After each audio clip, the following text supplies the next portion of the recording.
যে খাদ্য না দিয়ে, চাল না দিয়ে, এরকম গম না দিয়ে টাকা দিলে আদায় হবে কিনা, এ ব্যাপারে স্কলারসদের মধ্যে মতভেদ আছে।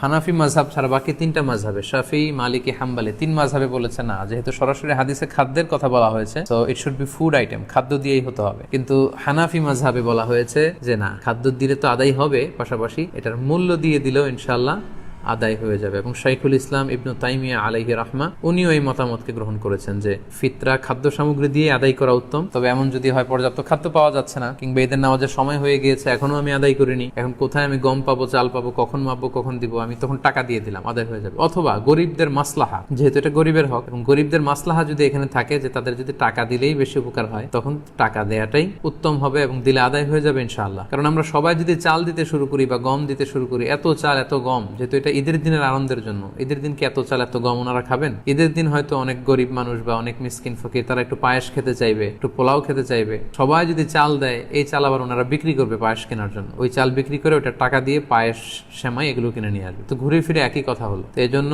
আপনি টাকা দিয়েও যদি দেন আদায় হবে, এবং যদি গরিবের মাসলাহাত থাকে সেটা আউলা। আমরা অনেক জায়গায় শুনেছি, বিশেষ করে সৌদি আরবের কথা শুনেছি, জাকাতুল ফিতরের বস্তা আছে, আটার বস্তা, এগুলো রেখে আসা হয়, গরিবরা এগুলো নিয়ে আবার দোকানে বিক্রি করে, কয়েক হাত বদল হয়ে দোকানদাররা সেখানে লাভবান হয়, গরিবরা লাভবান হচ্ছে। আমি বাংলা ট্রিবিউনের গত বছর বা তার আগের বছর একটা নিউজে পড়েছি যে রোহিঙ্গাদেরকে যে খাবার দাবার দেওয়া হয়েছিল, এটা স্থানীয় বাজারে অনেক কম দামে তারা বিক্রি করে টাকা নিয়েছে। তো এজন্য যেহেতু ফকির মিসকিনদের, অসহায় বা সুবিধা বঞ্চিত মানুষদের এখানে মাসলাহার প্রশ্ন আছে, তাদের যদি টাকা দিলে বেশি উপকার হয়, তাহলে টাকা দিয়েও আদায় করা যাবে ইনশাআল্লাহ।